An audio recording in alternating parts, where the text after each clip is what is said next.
Welcome to the asynchronous content for this week entitled Peripherals. This session is going to go over the very broad and large category of peripheral devices and ways to connect peripheral devices. One thing that we will see is over time, what counts as a peripheral and how peripherals are connected has gradually evolved, and there are some trends on the horizon, but there are going to be certain areas in which those trends may get interrupted. So this section is really about connecting things to our computers and our devices, whatever that may be. And that is the broad definition of a peripheral. So if you have an iPhone, then I'm going to reach in my pocket here, my Bluetooth headphones would be a peripheral device, which I would be hooking up over Bluetooth.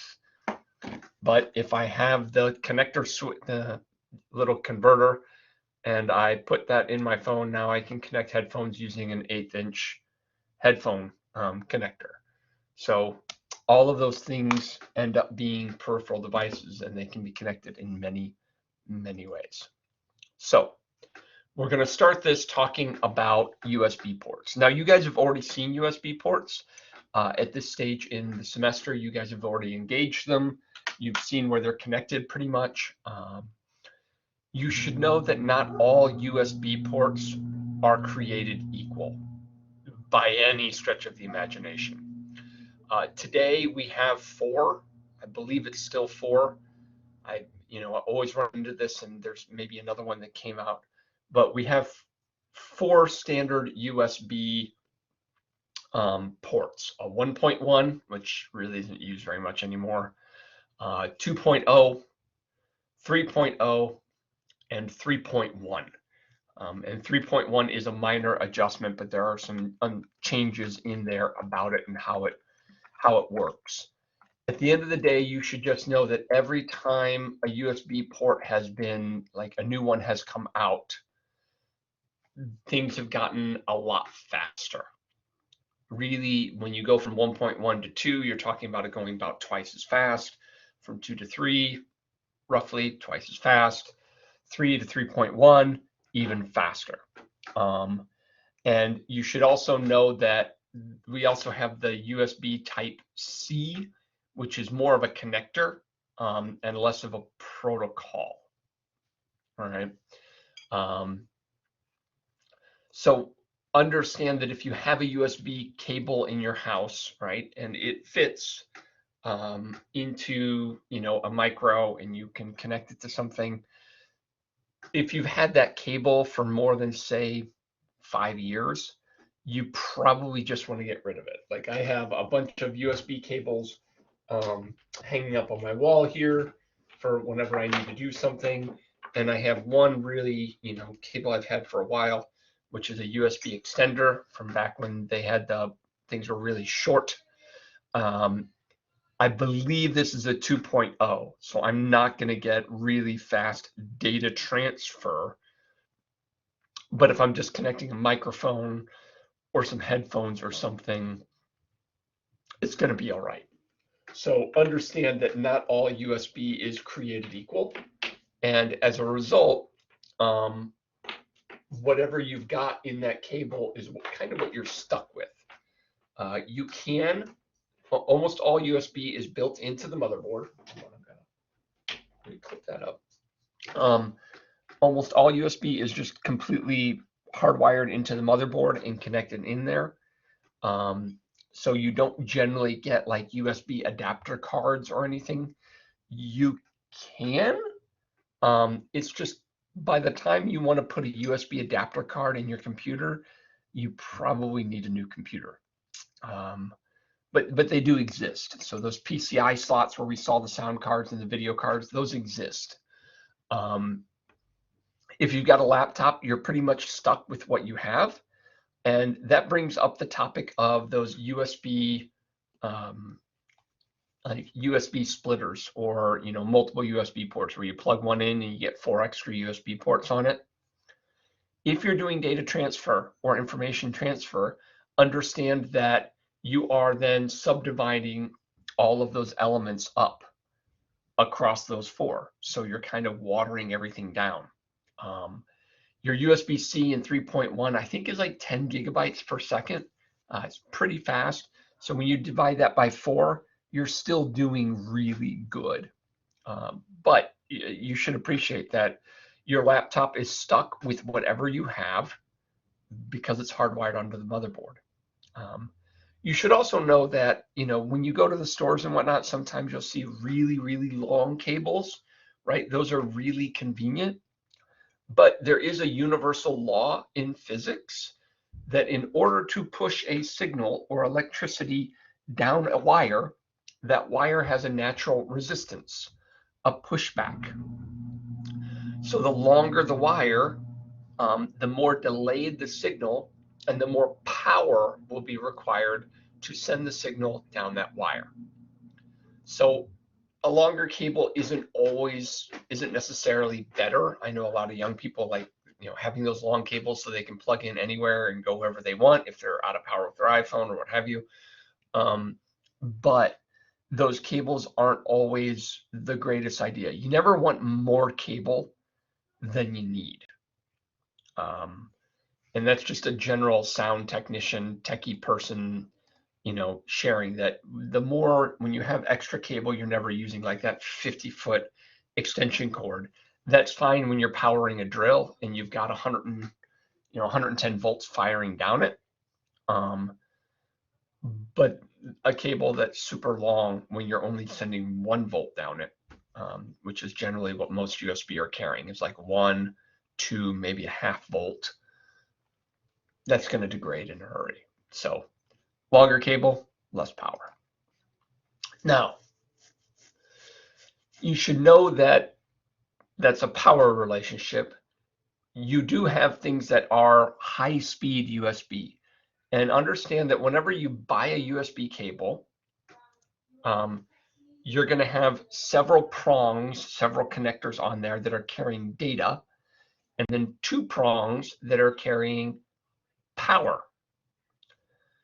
When you buy like a phone charging cable for like $5 at the gas station, it will say on the cable, not for data transfer or power only.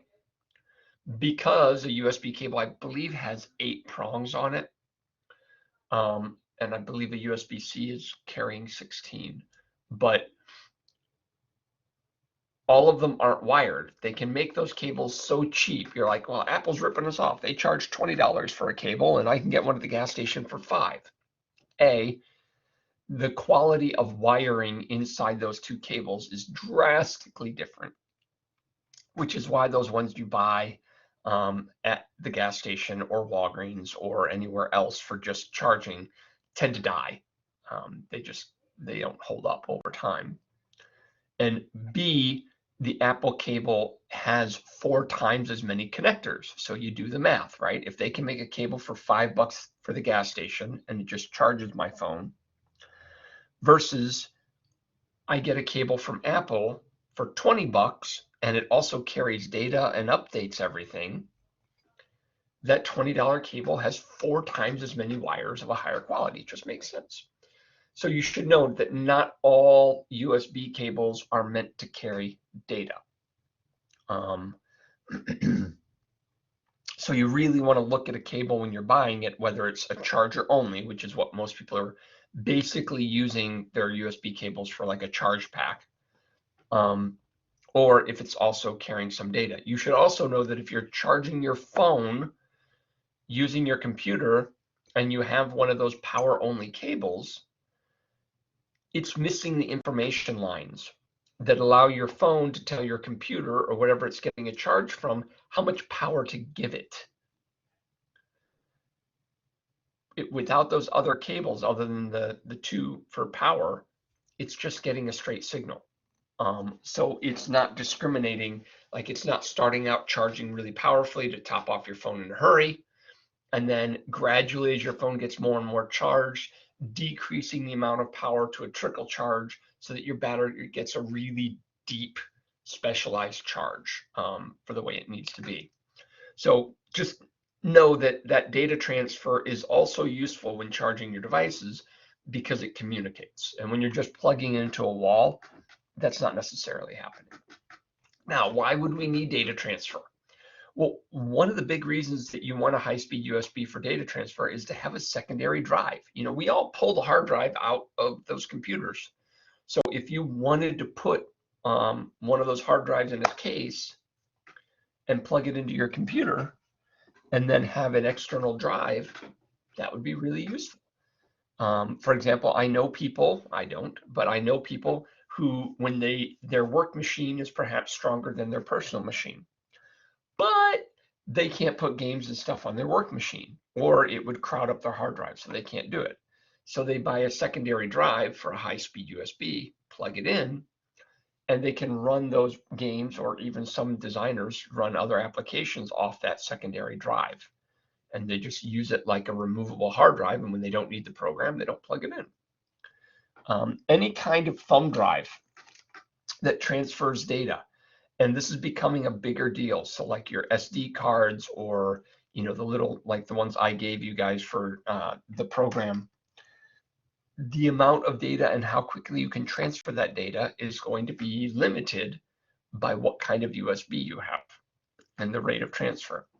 And the really big, really important factor is anytime you're using any kind of video or images, audio tends to be pretty trim, but when you're transferring any kind of audio, not audio, I just messed it up, video or images take up a lot of space. And as a result, you're going to want a higher transfer rate, or you're going to be sitting there forever for it to move the files back and forth. Now, USB-C is the emerging normal USB port. In fact, you may have noticed Chromebooks only have USB-C. I know my desktop has, or my laptop has 2 USB ports on the one side and 2 USB-Cs on the other. Everything's going to be going to USB-C. In fact, the European Union passed a law that all phones and chargers and everything else has to be USB-C, and it's required for all devices. So the reason for that is it's fast, it conforms, and then you don't create a whole lot of waste and extra wires and everything else going around. Because Europe did that, we'll see if it happens in the US as well. We'll also see if China gets on board. But I expect USB-C will be the norm in the world. The Generation 1 USB-C 3.1 connector could push 5 gigabytes per second. That's a lot of data. That's a lot of gigs all at once.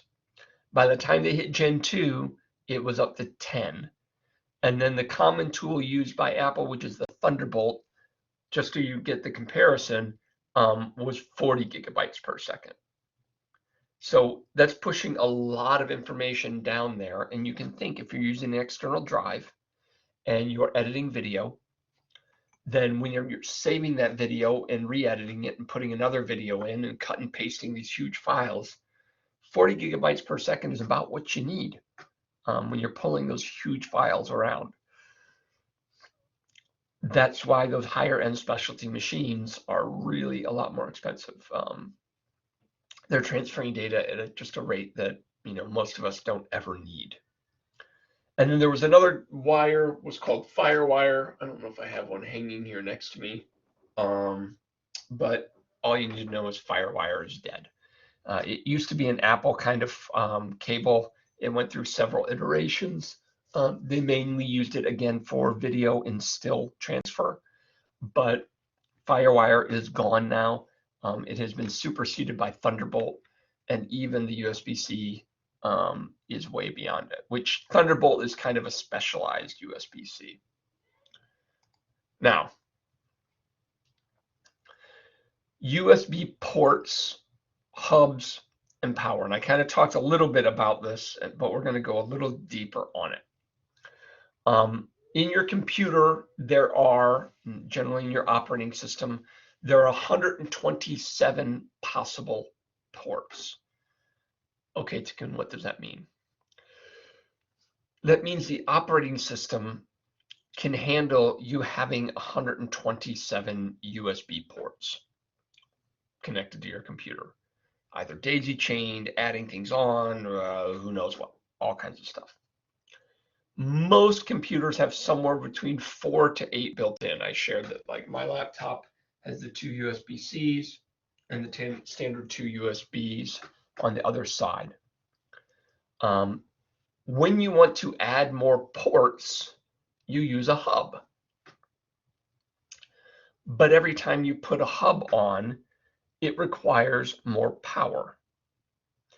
One of the really important features of a USB hub, if you're going to be plugging a bunch of stuff in, like for example at Central in the AT lab, I have a case for charging all of the iPads, and I have a USB. It has just a line of USB ports on it, and then it has one USB plug that comes out, and I can plug it into the Mac that's on the little cart.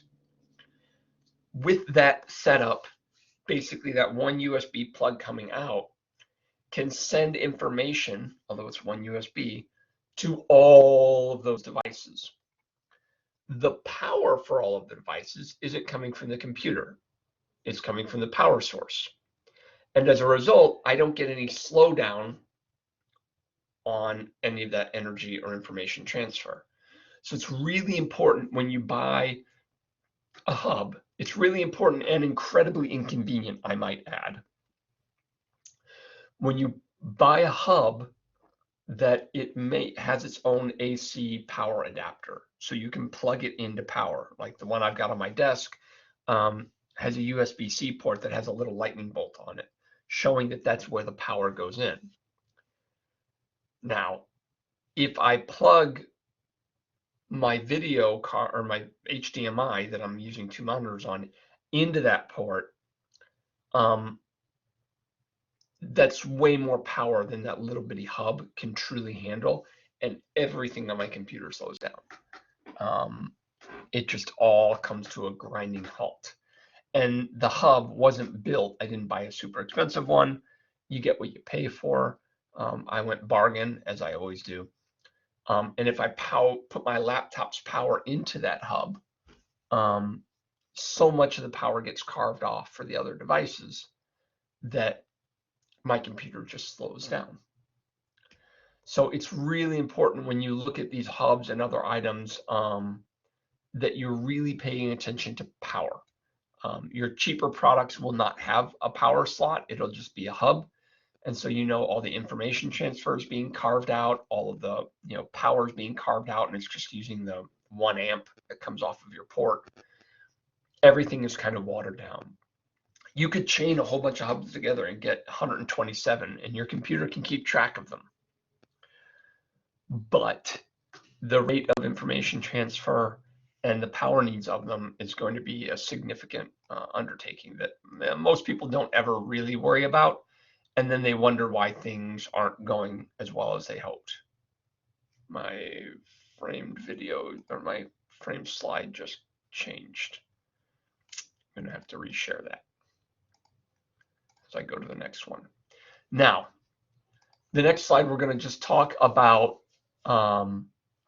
when you get a new USB device. It could be just about anything. It could be a mouse. It could be, oh, I see. Never mind. I can make this better by trimming it a little bit. It could be a mouse. It could be a set of headphones. It could be a Braille device.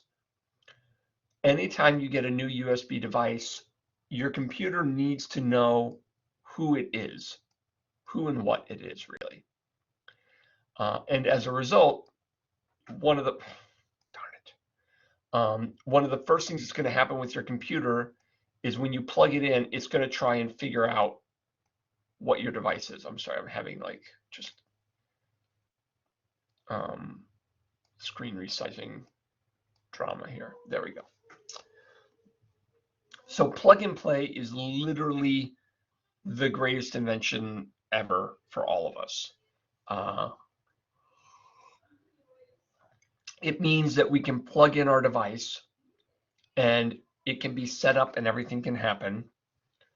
And the computer will learn out how to use it. You won't have to reboot anything. It'll install any drivers. It'll sort everything out. And it is important to know that, especially if you're buying some new technology or you buy a new phone that's older than your laptop, when you first plug it in, your computer is going to look for the drivers and everything to connect to it. The idea of plug and play basically says that you can plug it in and you can play with it or use it right away. The steps go: install, plug the device, and if you have installed software or you need to download something, you generally want to do that before you plug it in. Times have changed a little bit. The devices are getting pretty smart. You plug the device in, and then you can hot swap the device as needed. Now, hot swap is an old electrical engineer kind of term, and that means unplugging or plugging something in on a channel that is hot, that has both energy and information transferring down it. So having a hot swap allows you to just pull a device out and then use that port for something else immediately. So it basically means plugging in a device while it's powered and running. The wire is still hot, is the terminology. Some of you may remember, like, it was not long ago, it was like 10 years ago, that hot swapping and plug and play was really still like a good feature, a feature of high quality devices. And today we're kind of spoiled that we can kind of plug anything in and all of a sudden things go great. It's just, yeah, the world has changed drastically. The technology has improved drastically, and here we are. Now, in order to troubleshoot a device, a USB device, there are a few steps that you can engage in. Now, these steps are covered in the book a little bit. You're probably going to be reluctant to engage them. The first step is generally turning ports on or off in the CMOS. So in the software, like when you boot your computer, you can go into the CMOS or Command OS to just see to turn the power off and turn it back on, just like you would with a light bulb, or like you get a fluorescent light that isn't working well and you flick the switch like I did this morning, flick it back on. Oh, look, it got enough energy, it's great. The second thing is to reboot your whole computer. For some reason, if that channel's not working well, it's not communicating well, you sometimes have to just reboot your entire computer. Normally, in hot swapping things, your computer just got its channels crossed, right? And this will sometimes happen with like USB headsets when you're using Zoom and then you're switching to Meetup and then you're going over to Collaborate and your computer's like, oh, I don't know where to send this device, I'm confused. And a reboot almost always fixes that. And today, a reboot isn't as horrible as it was even 5 years ago with solid state drives. Computers generally reboot under a minute. I remember people having their computers crash in the good old days of World of Warcraft. And we'd be like, all right, everyone take 7. Like, so-and-so is going to have to reboot their computer and relaunch everything, and it's going to be 7 to 10 minutes. So everybody take a break. It's much faster today. The final thing you can do to troubleshoot is you can use the device manager. You can just type this right now, hit your Windows key, and if you type device space M, you will get the device manager control panel. And the device manager control panel is there to help you see if the operating system is working right, if the device has the right software, if everything's kind of going well. And a lot of times it will offer you some opportunities to troubleshoot. you should know that the Mac OS really doesn't, well, it has the option in the command line, but I wouldn't touch it. In fact, I've never touched it on a Mac. But a lot of these options aren't really there because the Mac OS just takes care of it. And if it's not built in, then generally Apple doesn't want you messing with it. They don't want you playing around.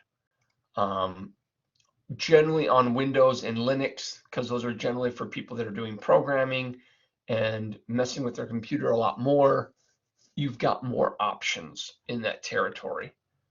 So I encourage you, take a minute on this video, pause it, hit your window key, type device, and you will get a screen that shows all of the devices that are connected to your computer at that time. It'll show cameras, your computer, your disk drives.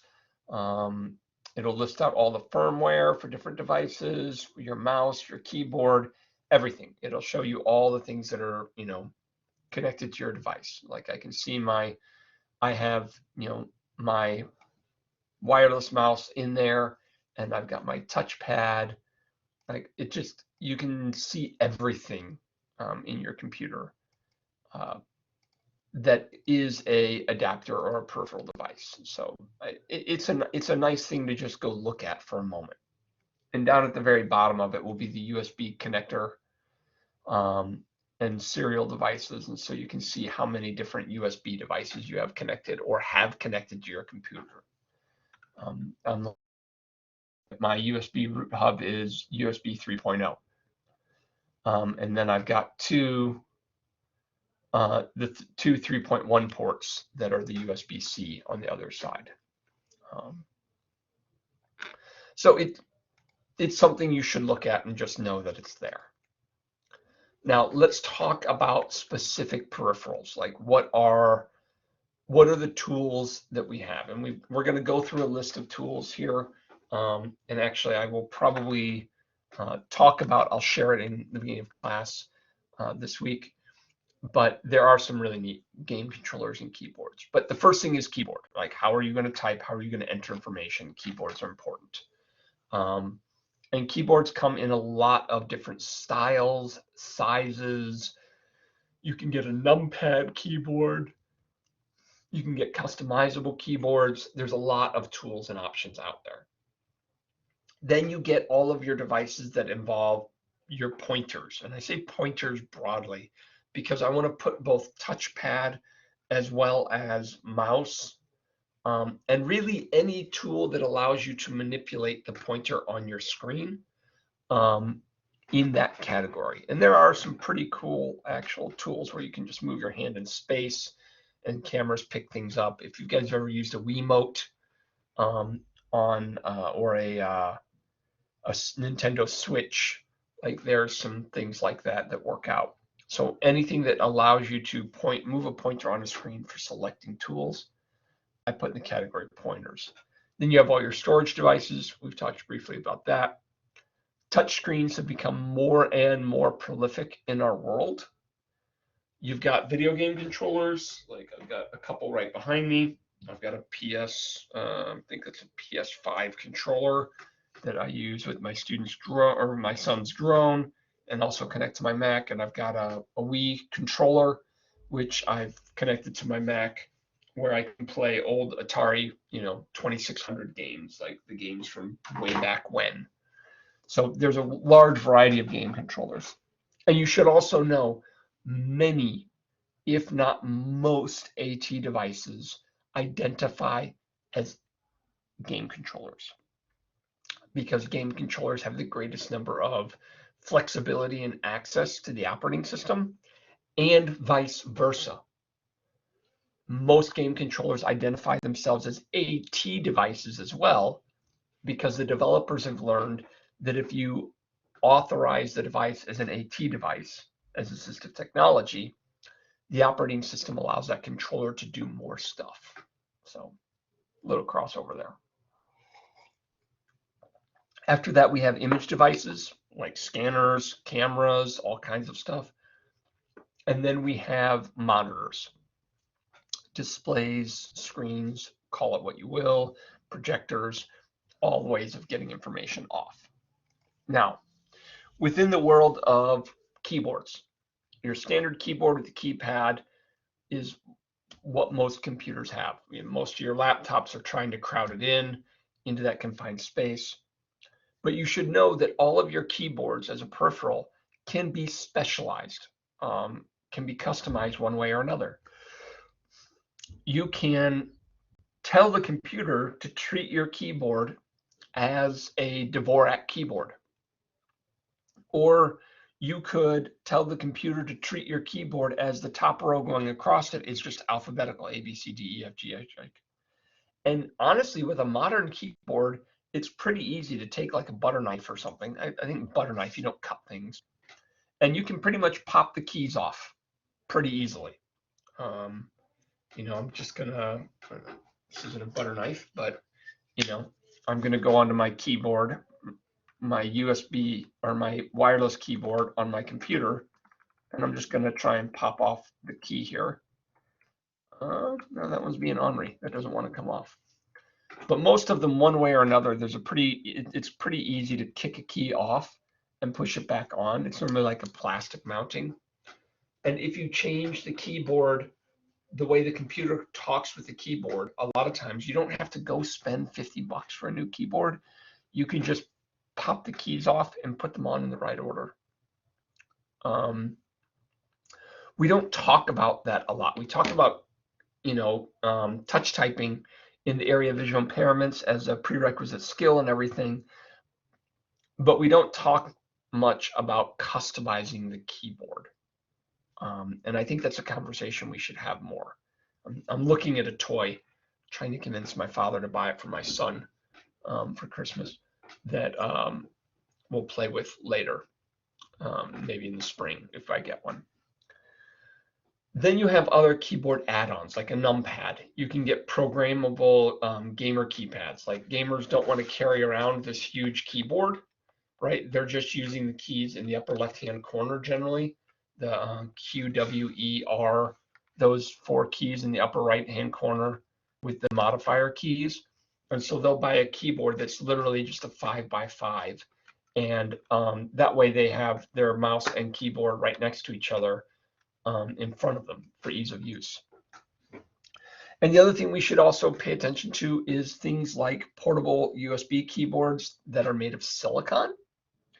I mention this because in my life as a teacher, I've had leaky kids. If you don't know what leaky kids, I'm not talking about the back end, I'm talking about the front end. Kids that have drool, saliva issues, sinuses, all kinds of stuff. And what invariably happens, and this is pre-COVID, is they get their electronics damp. And so you can buy a portable silicon keyboard. Let me see. Portable. Normally it's around $20. Yeah, I see one that you can roll up. That it just literally rolls up, and it's a full-size USB keyboard for $20. So you can get these things reasonably cost effectively. And if you are working with students that have multiple impairments and may have issues around saliva, drool, any number of other things, an external silicon keyboard is not a bad idea. It's just safer. Now, pointers. I kind of alluded to this. There's a few more items on the list than I had mentioned. You have your mouse, you have your touch pads, you have art pads with a stylus where it's just a big blank page, and you get that page up on your screen, and my pointer's moving. And when you draw on the page or move your pen around the screen in front of you, it is moving the pen around on the screen there, and so you can draw and do things, and it's a different kind of hand-eye coordination, but it works, and it's actually, artists become incredibly precise with those art pads. The newer art pads have screens because of iPads and everything else, but a lot of artists are very capable of working without the screen because their hand and eye just does it, and they just, move around the environment. It's phenomenal to watch. Trying to teach my daughter to do that. We also talked about head pointers. Anything you wear on the head that would point at the screen or receive information or give you a dot. And then truthfully, a smart board, which is really a touchpad with information being projected on it, but it is another form of peripheral.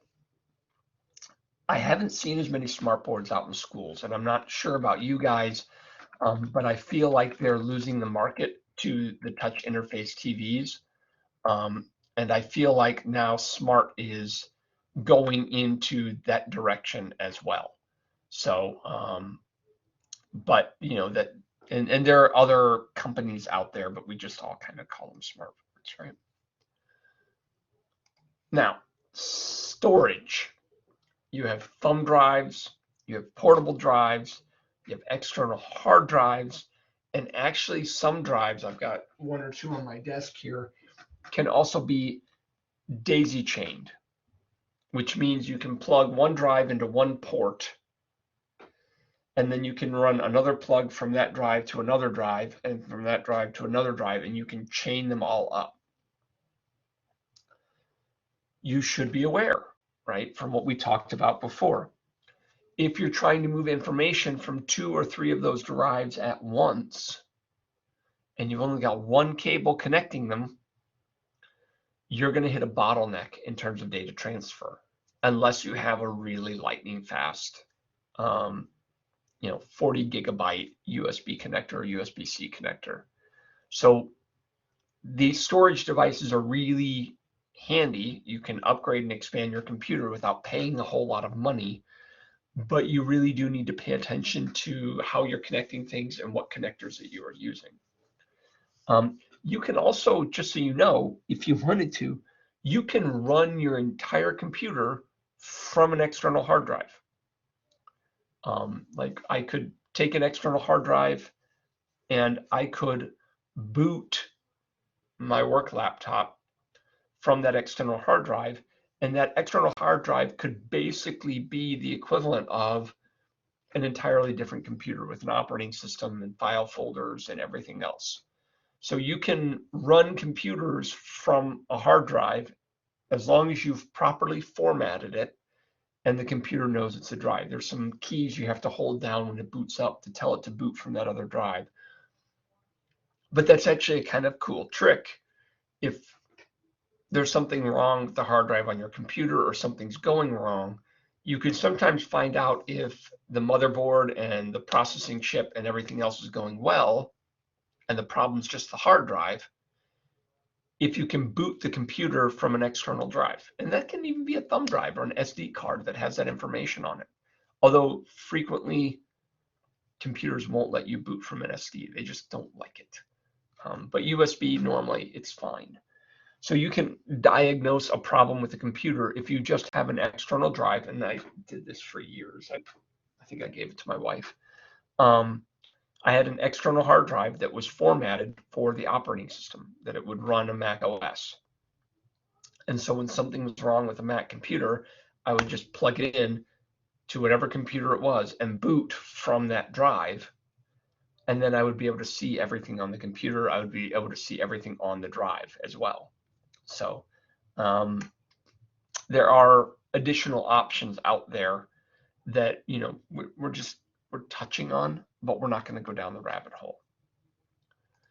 Now, touch screens, years gone by, they used to be like literally an overlay that you laid over your screen. It was a second screen, and then you touched that screen, but you could see everything through it. They were never really common. They were fairly expensive, and it was awkward trying to synchronize them. A lot of that changed with smart boards. Really, that's what a smart board was. And they got that technology a little better. I can tell you in the board in the classrooms at school at Central that it isn't perfect yet.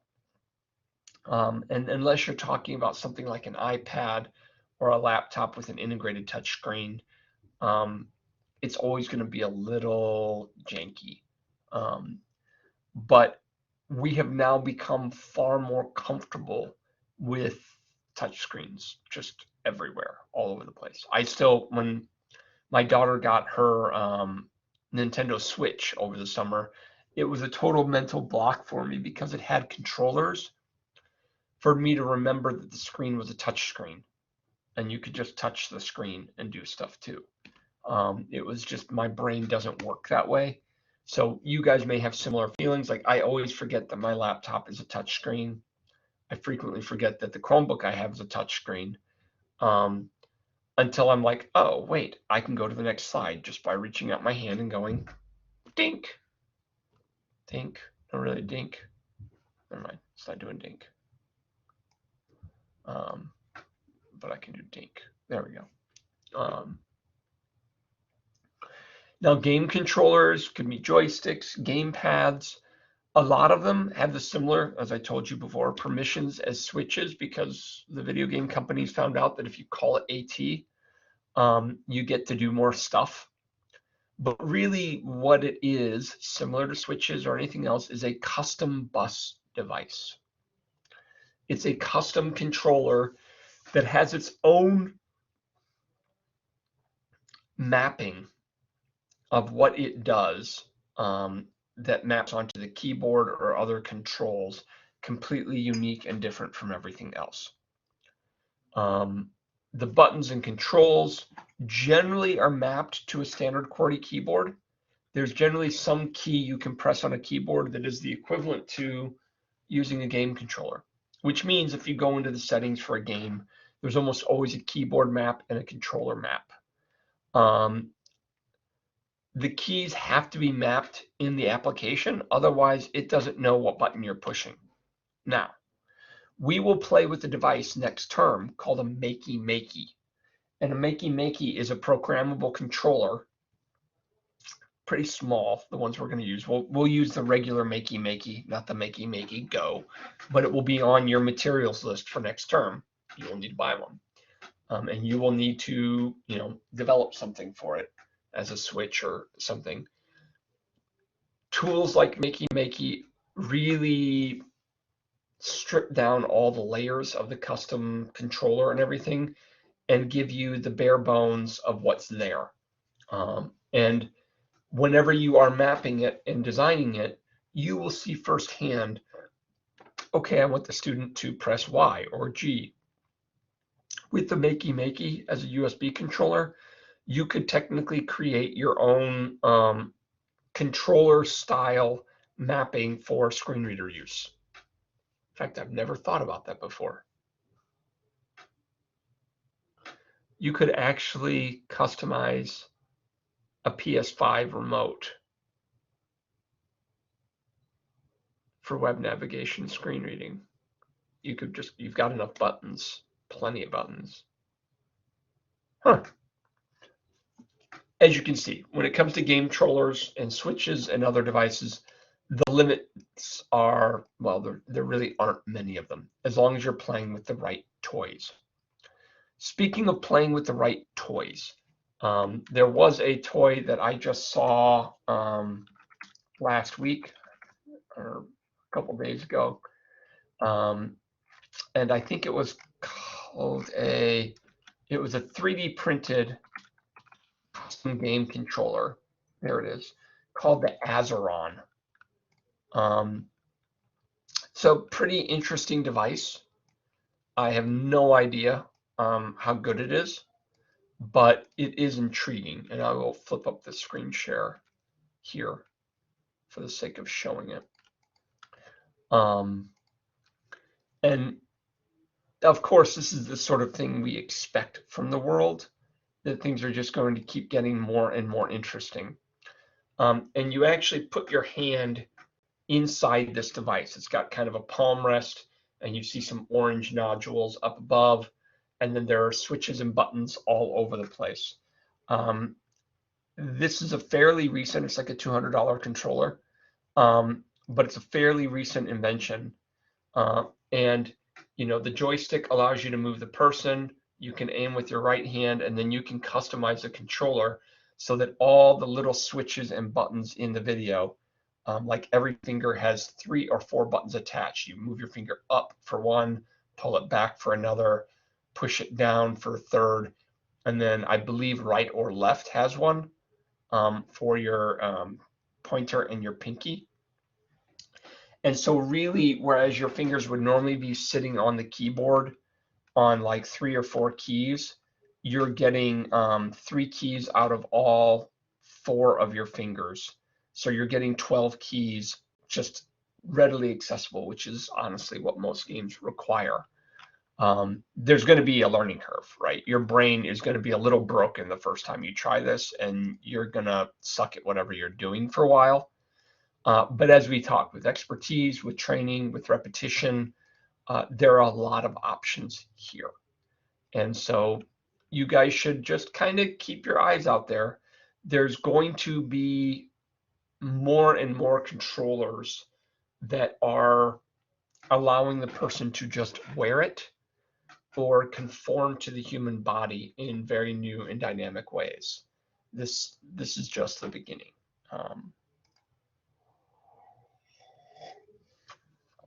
Now, in terms of image devices, I feel like we've gone through a time warp because I don't see us connecting as many image devices to our computers. I mean, I'm not a professional photographer. I'm sure Dr. Weiner does it more than I do.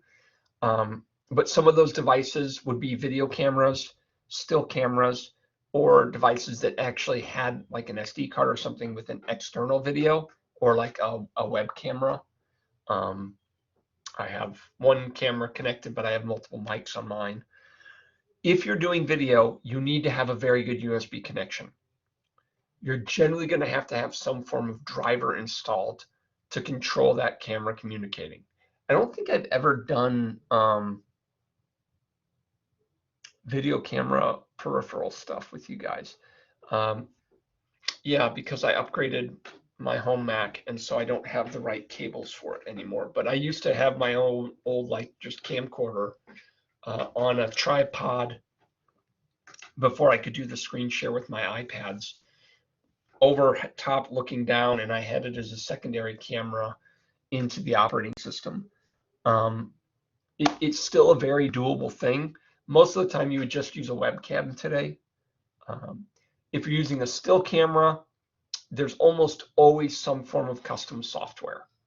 Every camera company wants their own proprietary software for downloading and updating videos and everything else, which means that custom software also has the driver that recognizes your camera. Before you're connecting video cameras or still cameras to your computer, make sure you install the driver and or software. I'm generally not a fan of the software part. Always make sure you've got the driver. Sometimes they're packaged and you can't do one without the other. If you're using a webcam or something like that as an external video, you aren't getting any offhand storage or recording or anything. You're just getting a feed. The video is just being fed to your computer, and we took apart the webcam or the built-in camera on the Macs, right? And that's just a straight feed. Many older computers can only handle one feed. Most of our newer computers can normally handle at least 2 video feeds, but you can load a lot of extra cameras and toys in there. I should say that if you want to play with some software that gives you options for this, we'll look at it next semester. But again, just like half of one class, we're not going to go too deep in it. But the software OBS, I believe it's Open Broadcast Software, OBS, is the most common tool that's used in like podcasting, in video blog or vlogging, and all of that stuff, game streamers, all of that.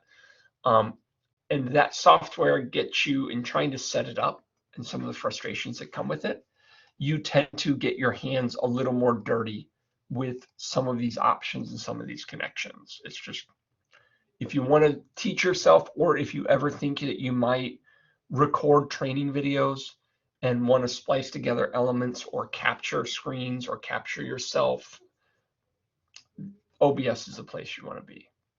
Now, the last one Monitors, you have your CRT, your LCD, and your LED. For those of us that are really old, cathode radio tubes, CRTs, super heavy old junkers. LCD is liquid crystal display. Again, still a little heavier, generally more of a passive matrix with a rear projection. And then LED, which is what almost all of our screens are today, which are light emitting diodes. So little light emitting diodes in there that just push out light. And then we put a filtered field over it that changes what the light looks like. It's similar to the LCD technology, except LEDs use way less power. The vast majority of power on a computer 15 years ago were the fans and the monitor. That's what chewed all the power. Today, totally different, and that's why our laptops have longer battery life. They tend to be lighter. Our batteries have gotten better too, but the changes in LED and solid state drives, making the entire computer run cooler and smoother, have made a big difference. We also have projectors. Smart boards are technically a peripheral, right? This is the other side of it. The first side we were talking about the input. Now we're talking about the output. And then we have all kinds of streaming options like Apple TV, Chromecast, standard TVs like Roku, where the TV itself can be streamed to. You can just pop your screen up on that streamed tool.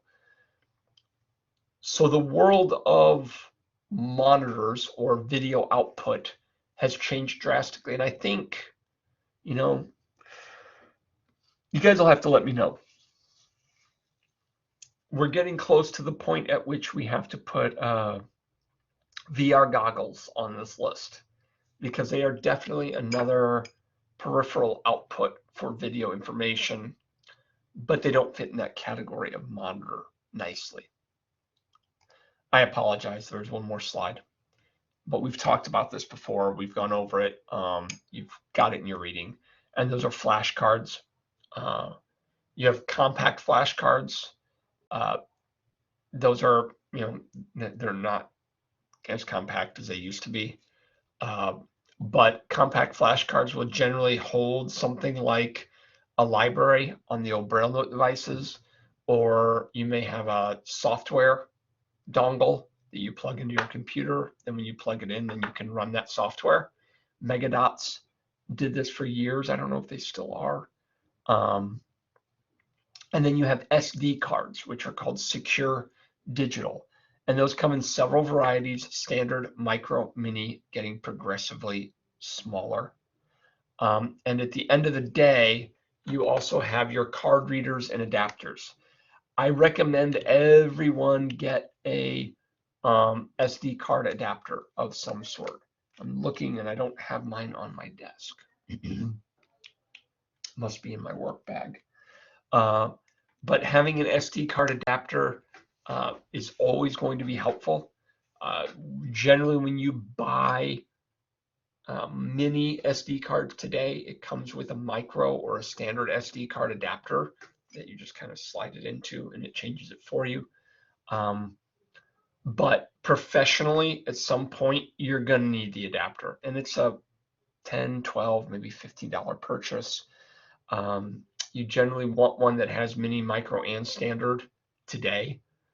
The standard is probably going to go away fairly soon, but mine still has a standard on it, just because most of the laptops today are not taking a standard. And if someone wants to get information off an old video card or software off an old SD card that they had, you're going to need an adapter that takes standard to like a USB plug. And then remember, at the end of the day, things like CDs and Blu-rays are pretty much dead, with the slight exception that gaming, like the Wii, the PS5, a lot of those games are still being produced on Blu-ray, which is kind of interesting. They still exist as CDs and Blu-ray. Even within the computer environment, no one installs software off of a CD or anything anymore. We download everything. It's so fast. But the gaming industry still wants to keep control on the content. Um, and as a result, they allow downloading, but they also, the store purchase of those games tends to be still a pretty driving factor. And they don't want to limit their market to people who only have the internet. So interestingly enough, Redbox is still going. I don't know if Netflix is still sending out CDs, but the gaming industry is the one place where those cards are still used. So that is your crash course in peripherals. How did I do on time? 55 minutes. There you go. And I will look forward to chatting with you guys and doing more screen reader work. So feel free to download this, listen to it in parts, but make sure you go through it and you do the reading before you attack the quiz, just to make sure you're ready for it. Awesome.